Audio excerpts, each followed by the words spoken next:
Welcome everybody to Daily Briefing Live for Wednesday, April 22nd.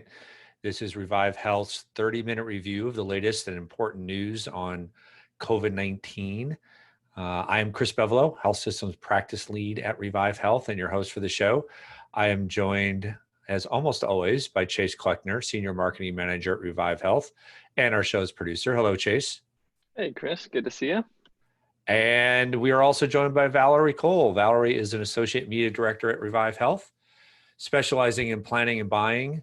With 10 years of experience in digital strategy and performance, her strong planning skills, sharp eye for negotiation, and easy rapport, and that is an understatement, make her a favored planner among her Rolodex of national and local reps. Hello, Valerie. It looks like you're muted. No, you're not anymore. Hi, guys. How are you? I'm good. How are you? Very good. Thank you for joining us and looking forward to diving in with you here in a little bit. All right. So as with each show, we plan on covering the latest news on COVID-19 and how it relates to marketing communication professionals in the hospital and health system realm. We'll provide some resources, and we will most importantly share what we are hearing and seeing across the industry. We also want this to be an interactive session. So welcome questions.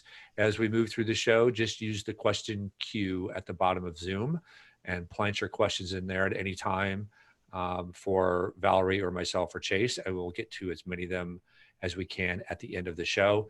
You can also use the chat function at the bottom of Zoom if you want to talk to other attendees, and Chase will be using that to share some links as we go along.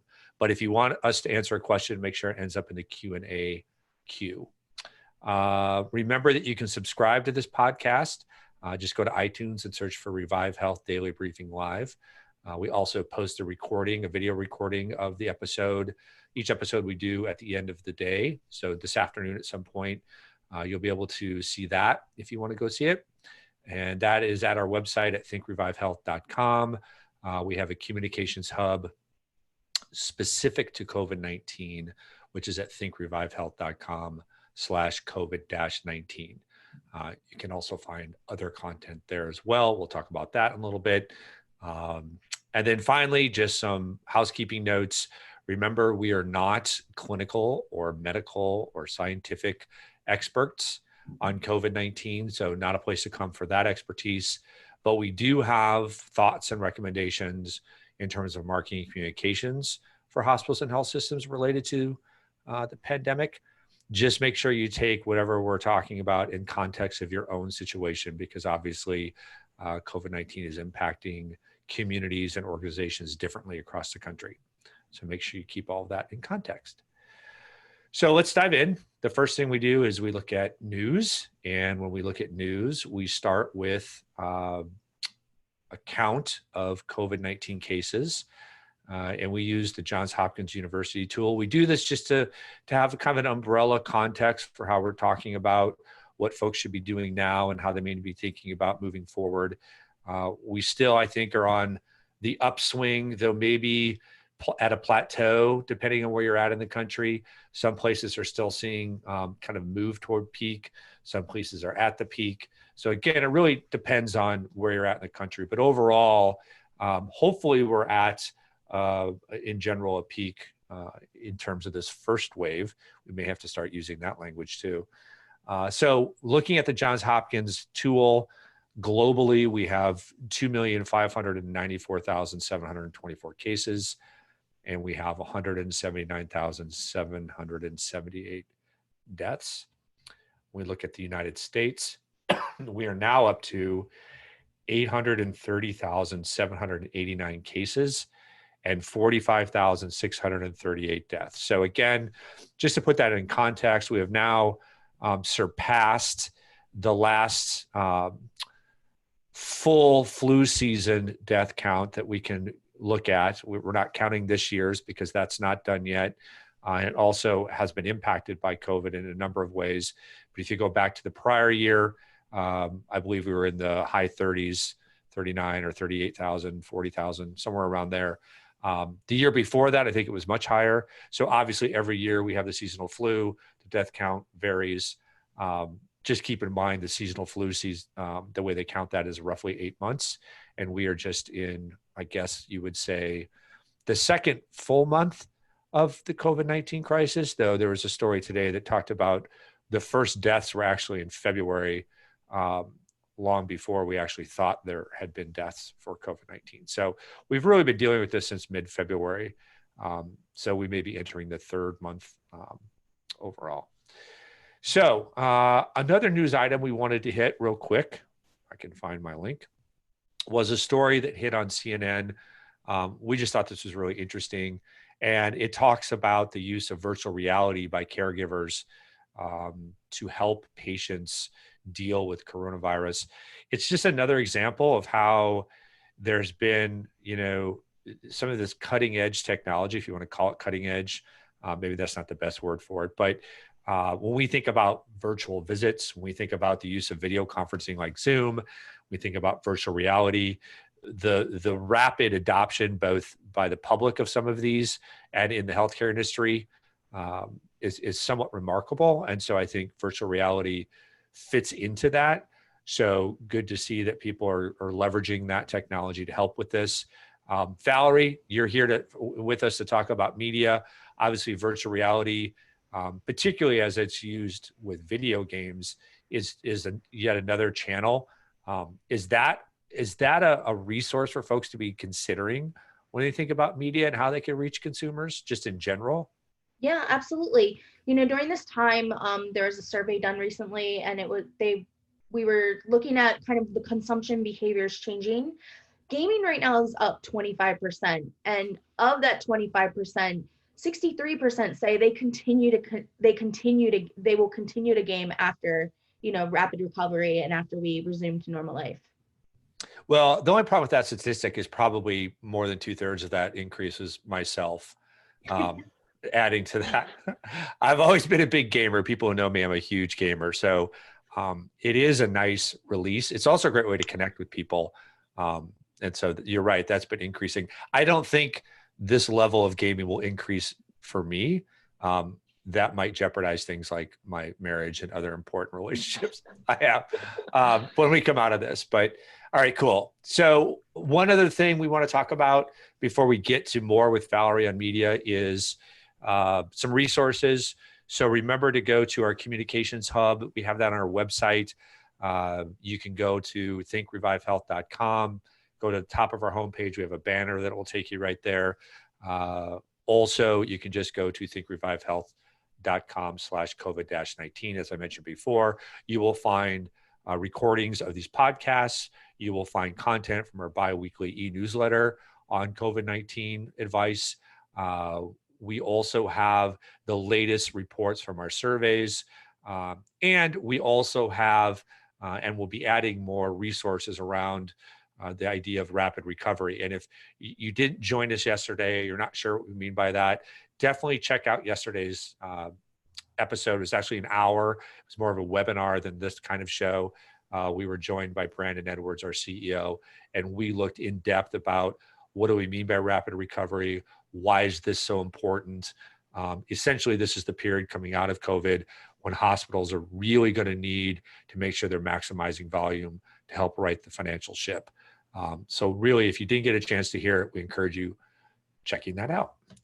Excuse me. I am still dealing with this cough. Valerie, I don't know if you know this, but I caught the flu, not COVID, but regular flu in February. And apparently the seasonal flu this year, the respiratory version, has with it this cough, this light cough that can linger for 90 days. So I am now on a countdown of when I'm going to hit my 90th day. Let's see, if I got it on February 15th, I know the date. I still have a ways to go to hit 90 days. But I just have to say that sometimes so people don't have concern about, well, that's an interesting shortness of breath you've got there, Chris. Nobody needs to worry about that. It's all good. Are you counting prison style on your wall? I am counting prison style on my wall. That is right. I have hash marks on my wall. Okay, so let's talk about media, which is why you're here, Valerie. Let's just talk overall about some of the things that you all in our media department are seeing since the crisis took hold here. Yeah, absolutely. So, when you're working in media, it's already kind of part of the job description to be able to turn on a dime, because anytime we see consumer behaviors changing, we're going to see content consumption and channel allocations change with it. And with that, your messaging is going to change and how your measure is going to change. And so overall, consumption here is changing, and we're seeing this homebody economy start up where, all the introverts are in heaven right now because we're like, this is our life. Whereas the extroverts are starting to, they go out less, they're staying in more, and they're adapting to, quite frankly, the best way of life ever. If you're an introvert, I hear what you're saying. Mhm. So in what ways have we seen some of the media change, what the consumption change? Yeah, so we're seeing huge upticks in broadcast and streaming. The last survey I saw was 39% uptick in broadcast alone, and that's across all generations, boomers through Gen Z. We're seeing that streaming's going up, especially among millennial and Gen X. And we're seeing that, so my favorite was that 35% of Gen X, right, which is kind of like your mid 40s, yeah, like Yeah, Gen right. Mid 40s. I like that definition. between, We'll go with between that. boomers and millennials. So 35% of them are trying out TikTok. And my guess here is because they are at home with their children and they're like, what is this renegade stance? I have to try it.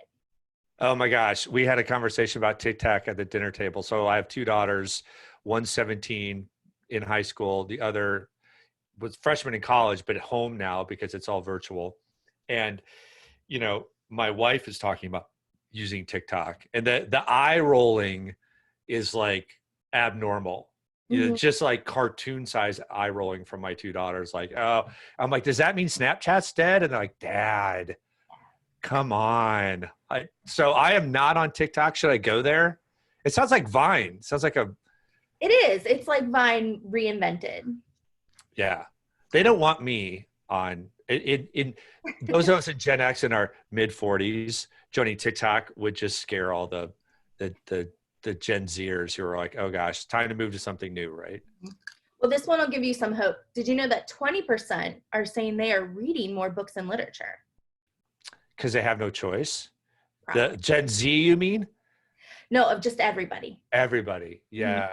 I was thinking about that today. The one thing I think I haven't heard anything about disruption of is the publishing industry, right? Because I see new books coming out, like Stephen King, one of my favorite author, just released a new book. Obviously, most of it is probably, um, e-reading, but Mhm. still, you can still get your books out that way. Yeah, we're still seeing in the print industry, we're seeing that, a lot of plants are shut down right now. So there's, the idea the release dates are getting pushed back overall because of just, the manpower is not there at the moment. And I should know this, but I don't know if bookstores are considered essential retailers. They Does aren't, anybody? but they're doing a pretty good job of like doing a lot of shipping or delivery or, pickup. Yeah, for sure. All right. So talk a little bit more about broadcast and TV. What are there specific changes to where we're going for content, where we're going for whether it's entertainment or news or anything like that? Yeah, absolutely. So, I mean, consumption is up across the board. The highest with Gen X, that's at 45%. The lowest is with Gen Z, which is up 24%, which is still pretty high for Gen Z. They're kind of Yeah. the generation known to like not really watch TV. They're more of the online video generation. And the content is different because we have all these really strange things. There's no sports. The Olympics are canceled, so we don't have these big kind of milestone events anymore to watch. And yet, we know that there's these shifts like Saturday Night Live, but came out with their at-home content. There was One World Live last weekend, and these are becoming kind of the things we gravitate to. It's something comforting about watching live again. Also, interestingly enough, coming up, the upfronts and the draft are going to be via, I'm not sure, Zoom or digital, or they're going to be via something, but they're going to do something very different where people can't be together. The other thing that's interesting, I don't think this has anything to do with COVID. It's kind of unfortunate. the draft is really the first thing I can think of that really qualifies as appointment TV, right? I mean, I think the last time we had that as a country was Game of Thrones, where everybody came together. Not everybody, but a lot of people came together. They would watch it. They would watch it online with their friends. So you would have, two-screen experience. You'd be watching it on your TV, but also chatting with your friends about it. We have kind of shared experiences around, I haven't seen it yet, so I'm going to get the name wrong. Tiger, what's it called on Netflix? What is it? Tiger King. Tiger King. I'm the only person in my house who hasn't watched it, right? But it's not appointment viewing because there is no appointment. It's just there. And you look at it whenever you want to look at it. It does make me wonder if there are opportunities for Netflix or others to create appointment viewing, right? So release that last episode they released, right? Of that. They just put it out there. Why not say we're going to release it at 8:00 and everybody can watch it at 8:00? And there's that Netflix chat tool you can use. Anyway, I just think there's opportunities for more of that. And I'm not seeing a lot of that. Yeah, the premieres do that. I know Ozark came out and it's whenever something premieres, it's like Thursday, night, midnight, at the stroke of dawn. It's like everybody goes and watches and then binges as fast as they can. Yeah, that's the part, right? Like the binging part of it is what takes away the shared experience because people binge at their own pace. Some people binge it all at once. I love for shows that I watch to go read recaps of people that follow them. But then it's hard to do that. If the whole season 3 of Ozark is out there, I don't want to go read a recap if it's ahead of me, right? And so it just makes me think whether some of these streaming services could create more demand and more sense of togetherness by kind of artificially creating appointment viewing. Anyway, that's just me. That's just my wild ideas. What else? You had some statistics about cable news. Yeah. Let's play some games. Do you guys want to play a game with me? I like games. So we're seeing across cable, we're seeing cable news is just dominating. So I thought let's play like a little high-low. You guys throw out some percentage numbers at me and I'll tell you if you're higher or lower. So CNN, what percentage do you think they're up by? Ooh, this is like Price is Right. Closest wins, but okay, here we go. Over. Go ahead, Chase. I'm going to say 29%. Oh, way up. Oh, he just gave me. Don't give the clue. I'm just saying way up. All right, I'll go 76%. Higher. 112. Higher. 247. Higher. What? Just tell us what it is now. We're gonna get 275%. Wow. Now, how is that measured when you say that? Is that viewers? Is that hours viewed? Those are minutes consumed. Minutes consumed. Yeah. Okay. So what about others? Is that the biggest? Is that the biggest jump? Okay. That's the biggest. How about this though? And then across cable stations, just regular viewing stations, not news. Who do you think has seen the biggest benefit? Who do you think has seen the biggest uptick right now? All the cable stations you can think of. Not including streaming, right? Not including streaming. This is just your flipping through Comcast. I have a wild guess based on viewing consumption at my house. Bravo? No. Dang it. Come on, Chase. What are you Definitely not ESPN. Definitely not ESPN. So cable, so like CNN or like. But not news. Not news. Oh, not news. All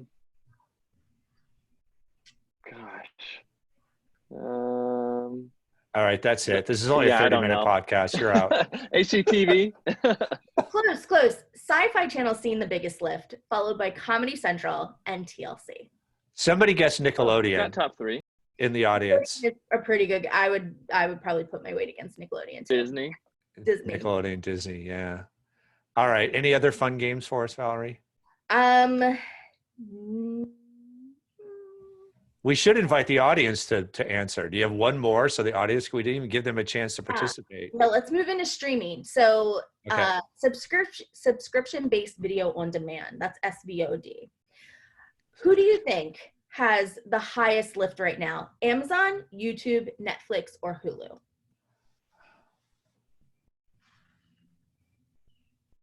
All right, so we've Let's got look. a We lot of got some coming in. Hulu. Yep, we got Netflix. People are all over the place. A lot of Netflix. Looks like Netflix is winning from the audience. I would, even though I think Netflix is probably the lead, I would also guess Netflix. Chase, do you have a different answer? Yeah, I was gonna say Netflix because I just saw a $16 million or like 16 million new subscribers from Netflix this morning article. But I'm gonna say Amazon because they just allowed people to buy movies. Chase is right. It's Amazon. They are up 117% year over year and 44% since February. Wow. But Okay. that's closely followed by Netflix. Well, Netflix is such a bigger base, isn't it? What's the base? Do you have that right in front of you, viewers? No, Netflix has got to be out in front though, right? Yeah. Of all of these, yeah. I think though, like when you look at change, I think a lot of people, I think Netflix has it's pretty plateaued right now. You know, like everybody pretty much has Netflix. I think like looking at YouTube or Amazon, like those are kind of newer, you know, things. Disney Plus is newer. So there's a lot of things. There's so many options now that by the time you buy them all, you're just basically paying for a cable subscription anyway. This is very true. I will say that I'm disappointed in the audience that nobody guessed Amazon, but also I'm getting a very hard time for not having watched Tiger King. So I think it's a fair back and forth. We have a question, Valerie. I want to throw it out to you. We can keep going after that. But again, encourage people if they have questions on media, throw them in the Q&A queue. So the question is, would be interested to hear what low cost, quick turnaround media tactic you would recommend for smaller, more local health systems or hospitals? Yeah. So we recently did this on one of our accounts. You know, we wanted to quickly quickly push out messaging to the community at large within the DMA. And it's definitely one of the, you know, non-top 25 DMAs. So it's a smaller city, mid-sized city. Really quick turn. I mean, obviously you can go digital. You've got your display, you've got your social media, and you've got your search that you can quickly go for. But, you know, when you're looking at smaller activations, you know, especially community-based, go to those local news stations, go to your local ABC, NBC, CBS. They sell digital space. They have the audiences there. Local news is up way more than you know, broadcast cable news. So those are really great places to go. So it's so interesting to hear that, because I think viewership is up, yet I see stories about how the crisis has really hurt local newspapers and I thought channel. I would assume it from an advertising standpoint, financially, they're struggling. Is that fair? Have you seen that? No, not at all, actually. Okay. You know, a lot of people, you know, we saw with one of our pulse studies with ReviveHealth was that people are trusting their local news more than their national news and more than their government agencies. So I think because it's local, they trust the hospital systems, the people on the ground. So we're seeing that is, you know, we're seeing the upticks there. So the viewership is there. Ironically, they may have a hard time selling advertising because advertising is pulled back. Though you had some data on that as well, right? In terms of overall advertising and media spend.